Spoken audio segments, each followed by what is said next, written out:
It's a fucking inferno over there. Seriously, God forbid, the glow is like after a nuclear explosion. Yeah, they fucking crashed the plane. Holy shit. Fucking hell, this is really absolutely unbelievable. Yeah, well, it actually landed. Ha ha ha, crawled. Holy shit, what a crawler. Damn, seriously. Well, that's it, huh? Did you see that? Wham! I'll record it. Just Into the hallway! Quick, Ira!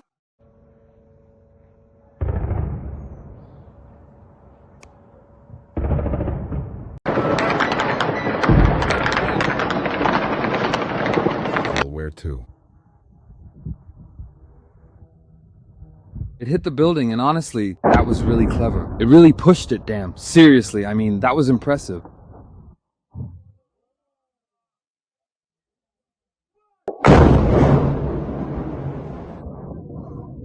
Breaking news, friends. On November 25th, the armed forces of Ukraine blew up a large Russian landing ship during the night, destroyed a unique A-60 laser aircraft, one of only two in existence, and damaged strategic nuclear bombers Tu-95MS, which are currently being upgraded to carry nuclear weapons. Putin is basically having a heart attack. The strikes hit Shishkari, the Stapsinsky oil refinery, the Beriev aircraft plant, the Molnia and Atlant aero factories, as well as air defense, missile, and logistics facilities. Explosions were reported from Novorossiysk, Sochi, all the way to occupied Crimea. it's a complete disaster over there. It's burning so badly! Damn! God forbid! The glow is like after a nuclear explosion!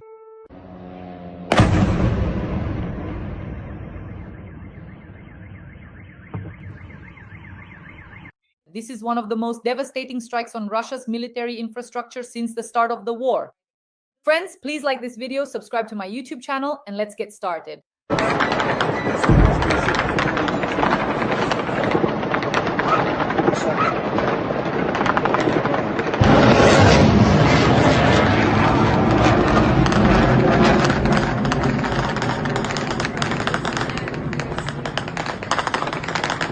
Well, friends, this was the largest nighttime offensive by our drones and missiles.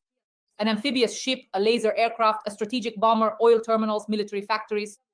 Everything was targeted by the armed forces of Ukraine. Damn, listen to it roar, guys! Russia was burning from Novorossiysk to Crimea. Now we'll show you the full picture of the night and day, what was destroyed, why it matters, and how these strikes are changing the course of the war. Something just hit right on target. This is fucked up! Like the video, subscribe to the channel, and let's get started. Holy shit. Are you crazy? Friends, the main strike was on the large landing ship of Project 1171, Tapir in Novorossiysk.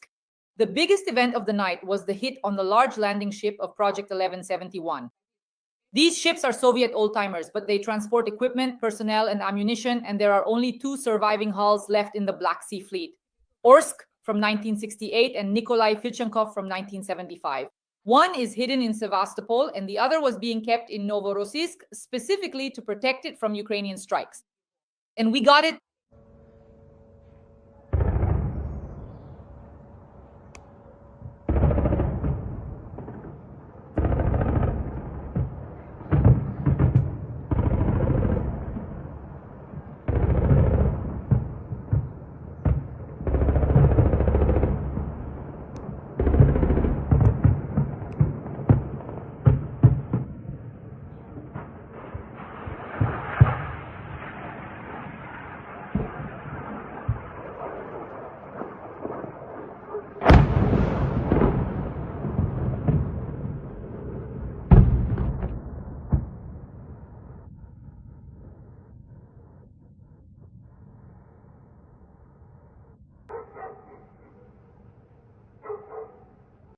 A strike with long-range drones scored a direct hit at the Navy pier.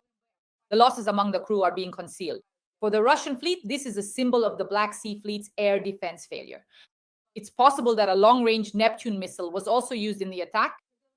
A masterful job by the defense forces, the armed forces of Ukraine, and Ukrainian intelligence services.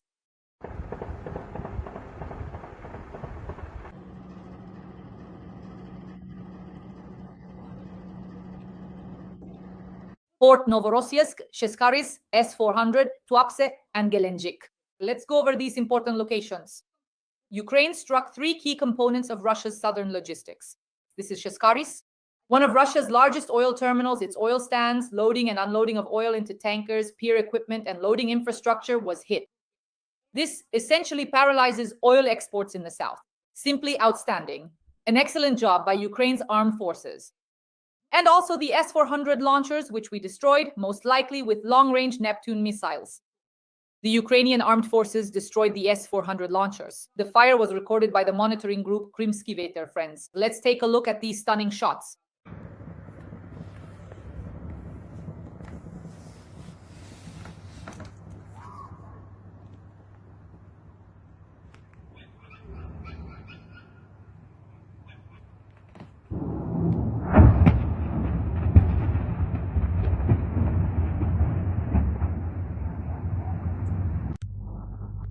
Wow, it's already flying high. No way. Damn, it's roaring. Guys, And then there's the Absinski oil refinery. Everything has been confirmed by the General Staff of the Armed Forces of Ukraine. It's one of the key refineries in Krasnodar Krai. The strike was carried out by Bars jet drones. Serious fires broke out.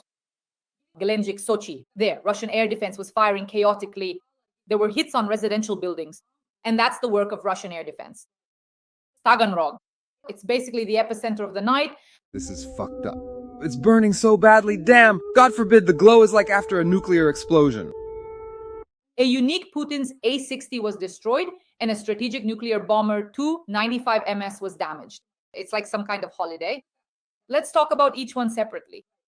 So the A-60 is the main highlight of the strikes. It's a flying laser complex built on the basis of the IL-76. There are only two of these in the entire world. The carrier of the experimental Russian laser weapon has a distinctive bulge on its nose. According to preliminary data, the armed forces of Ukraine destroyed this very aircraft inside the hangar. Just a brilliant operation, I have no words. Yeah, they blew up the plane. Damn! Nice! Holy shit! 195 milliseconds. At the moment of the strike, a strategic bomber undergoing modernization could also have been inside the hangar. The cost of the modernization program is $270 million for 6 aircraft. The work was being done in Ryazan, in Taganrog, and we struck there. The destruction of even one such aircraft is simply a colossal blow to Russian aviation. The cherry on top, they've been hit. The Beriev, Atlant Aero, and Molnia factories, Ukraine's armed forces with Neptune missiles and Baz drones, struck 3 of Russia's strategic enterprises. The Beriev Aircraft Company, the Center for Aviation Modernization, Repair, and Testing. Atlant Aero is a manufacturer of Molnia drones. The Molnia plant develops strike drones. There were a series of explosions there, detonations, and massive fires. The Russians are simply in a panic. Brilliant footage.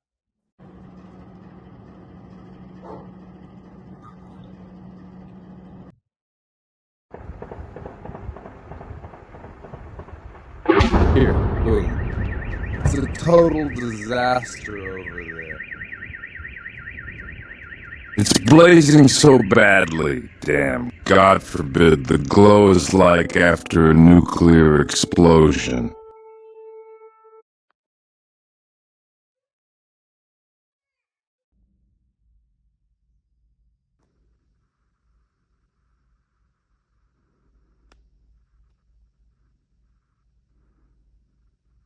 And then there was the attack on occupied Crimea. Several explosions were recorded there at once. In Jankoy, in Kerch, in Vardiska, and in Feodosia, everything was on fire. This means strikes on warehouses, on Russia's logistics, on the supply infrastructure of the group in the southern direction, and on thermal power plants. Brilliant work. In general, tonight was just phenomenal. Meanwhile, Russian drones were spotted in Moldova.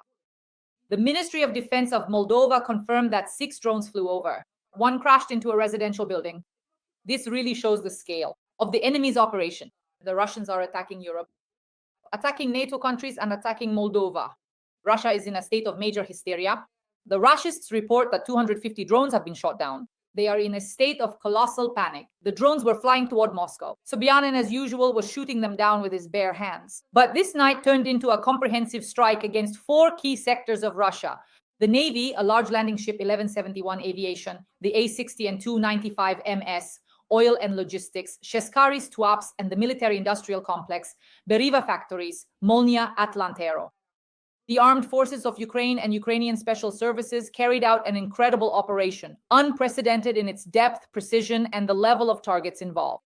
This is simply a strategic failure for Russia and a new level of capability for Ukraine. Meanwhile, the international arena also trembled after Ukraine's overnight strikes. Several signals at once indicate that the world is entering a new phase of pressure on Russia, and Western capitals are adjusting their strategies. The USA, negotiations are underway and the plan is changing. Bloomberg reports that Russia has officially refused to accept the updated 19-point American plan, but nevertheless, negotiations between the US and Russia have still begun. There were long pauses. And now this pause has been broken by the introduction of this document. We have it, but only through unofficial channels. Officially, it has not been handed over to us. But we are ready, of course, as the President said, to discuss specific wording. Because there are a number of issues there that, of course, need clarification. Officials are meeting in Abu Dhabi, and according to insider information, the Ukrainian side will also be there. General Budanov might be in Abu Dhabi. And Washington is essentially launching a new diplomatic line, unfortunately without Europe's participation. Europe itself has admitted that there will be no European peace plan. Everyone is working only with the existing US plan. This was officially stated by the British Prime Minister Keir Starmer.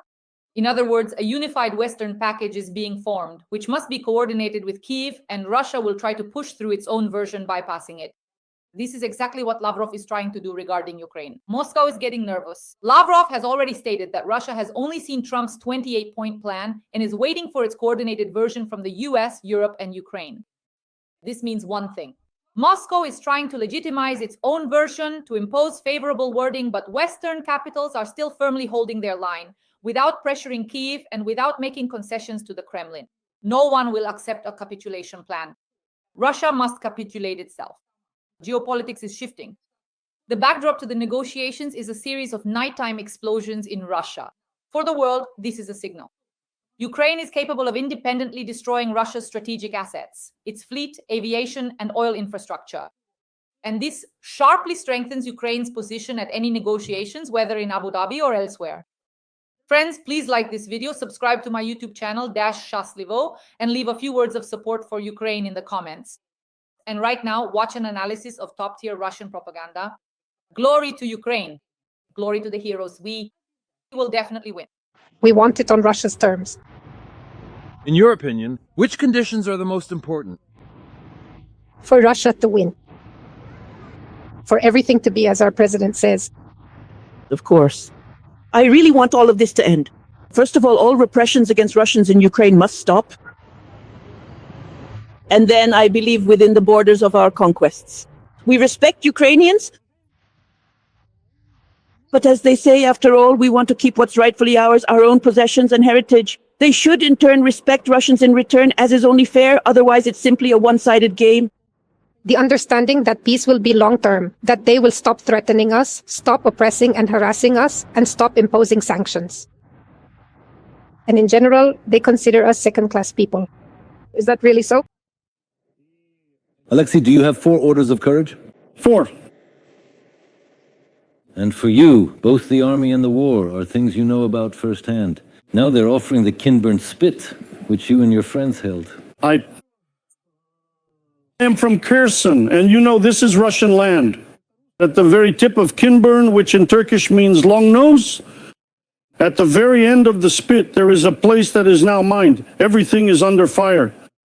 The site of the former, well, once upon a time, then a Russian fortress which was taken by Suvorov. This land is soaked with the blood of our ancestors. We dug in along the coast, so there wouldn't even be a hint of an attempted Ukrainian landing. As we started digging, we found shell casings, cartridges, sailors' belts, buckles, helmets from our fathers who in 41 and 42 and 44, all of this defended it, fought it off. This is our land, soaked with our blood. For you, this is not just empty words. In essence, Women. a woman? No, but she is Trumpian, so Look at how women, when they come to power, the very first thing that they often do, the very first thing, the Japanese throne is shaken. wildly, bloodthirstily in Europe. Yes, Europe has also become like that. feminine. Europe, they were already earlier, but what follows? No, I just mean what's happening right now. We have Ursula von der Leyen, we have these Japanese ladies, they're just out of control. Well, as for this Kaichi, I think she really wants to play the role of Margaret Thatcher, the Iron Lady, because she has already, in fact, entered into a major diplomatic conflict. And long pauses. And now the pause has been broken by the submission of documents. We have it, but only through unofficial channels. So officially, it hasn't been handed over to us, but we are, of course, as the President said, ready to discuss it. The specific wording, because there are a number of issues there that, of course, need clarification. People tell me, how come you were born in Ukraine? I say, no, wait, I was born in the Soviet Union, in the Russian city of Odessa. In Odessa, people never spoke Ukrainian, never. The fact that Ukrainian-speaking people appeared, they were brought into Odessa, they were never there before. It's frightening how we started to be set against each other. I remember how my mother called me once and said, Nonya, I don't know what to do. My mother taught English. She said, they're making me teach English in Ukrainian. I took my mother to Moscow. Even though I always really loved the Ukrainian language, for 30 years we allowed this turning people against Russians to happen. They were taught that everything Russian is bad, bad, bad. Why is it bad when we are the closest and dearest brothers? And what will happen? Will we win, Gennady Andreevich? Don't take it seriously. We took Berlin 3 times, and if needed, we'll do it a 4th time. Everything will be fine. No, I'm a peaceful person. I'm for peace. Speaking of Vladimir Vladimirovich's prophetic qualities, do you understand today what will happen in 2030? I think more or less it will be the same. I just understand what I would like to get as a result of all this confrontation. That is, it's clear that we can't achieve a military victory right now for a variety of reasons, but I would like our turn toward the global south not to look like an imitation. I would like us to actually establish the kinds of military strategic cooperation that we have with North Korea, with a number of Latin American regimes, especially those in the Red Belt. Cuba, Venezuela, Nicaragua, all these countries are waiting for our help and are counting on it. And these are actually the strongest cards we have in the game with Trump. Because how are we playing with Trump right now? We do something small, and then look at Trump. Trump, you see, we kind of have new agreements with Africa. We have something going on with India, right? And we glance over at him, right? But when we stop glancing at him and just turn our backs and start taking real action, bring in 25,000 Cubans for the war, set up 4 military bases in Venezuela, then they'll come knocking and say, guys, let's make a deal. But it's clear that you need that sense of samurai-like recklessness, which, by the way, North Korea has, and Russia needs it too, at least in some way. But we're getting closer to that. The universe itself is pushing us in that direction. We're trying our hardest to renegotiate, but no one is willing to renegotiate with us. No one has met us halfway on anything, not even a single step. I mean, for the past 2 or 3 years, we've been telling everyone, let's do it this way. Here, we'll give this back to you. We won't go there. We won't denazify here. We won't overthrow Zelensky. And, we won't use really big bombs. But no one is willing to meet us halfway on this. So, once again, Trump said, no Donbass, no Zaporizhzhia, no Kherson, nothing like that. Just make peace somehow so that Trump himself can get the Nobel Prize. And then, well, we'll see how things go from there. We'll see how it goes. That's it. That's all. All these well-intentioned proposals just hit a wall. I'm currently in a state of mild, simmering rage right now. Yesterday, for some reason that I still can't quite understand, there was a presentation of a humanoid robot in our country. But before that, we already had such robots. We had previously shown them off to the public, and there was Fedor, the robot. He did something there. He was a manipulator. Listen, who are you trying to fool? Just explain what you're doing, huh? Seriously, what are you doing? Why? The company was just recently founded, so they went ahead and showed it off. Here we are, there we are, how wonderful. The money has already been allocated. I can't use foul language, but there's a lot I could say to make it clear to everyone. And so, to the music from Rocky, they bring out on stage a Russian person, an idol. two guys walk right with him.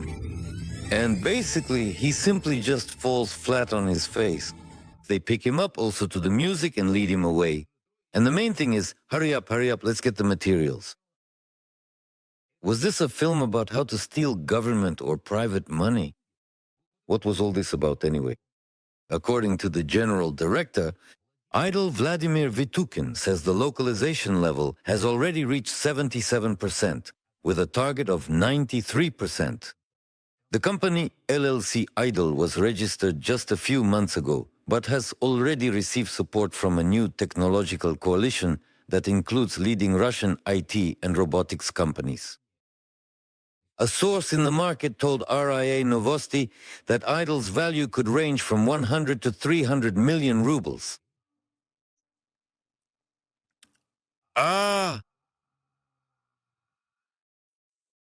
I understand that Vladimir Vitukin will try to reach out to me to explain why it was done so early.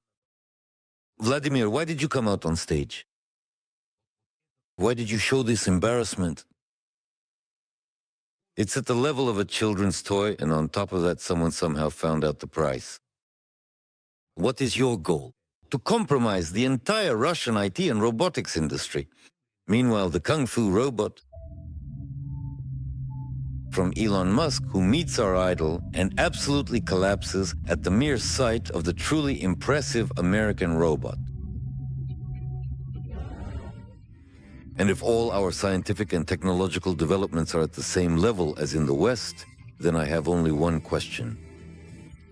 When will there be arrests and executions in our country? No wonder people then run to Upper La's kids. They have a feminine behavioral model. They grew up with their mother. That's normal. I don't even judge them. They saw a feminine behavioral model, so in a critical situation, they don't go to defend the country. They don't go to defend their family. They, hide. I'm done. We must change. Russia is in trouble. We are dying out. What is said about a woman? What are her roles in society and within the family? That is, the abilities, talents, and unique qualities that God has instilled in her by nature are to be a wife, to be a mother, to be a homemaker, and to be the mistress of the house, the one who manages and cares for the household. In wise books and ancient texts, there is a word for this, but it is conditional and should be understood in a specific context: to be a goddess. We do not give this any religious or spiritual meaning, but rather the understanding is that a woman has the remarkable ability to make another person happy, to bring joy, comfort, and fulfillment to the lives of those around her. This is a special gift, a unique power that women possess, and it is something to be valued and appreciated. A woman should not have to work. When you look at the people of Donbass, you realize that these people don't need much. They are ready to make do with very little. They say, just give us water for at least 30 minutes a day. They are willing to endure all these hardships for one thing: for great victory. You think just 30 minutes a day? No. They don't even ask for that. They get water twice a week. And most importantly, our guys are bringing victory closer, and the victory will be ours.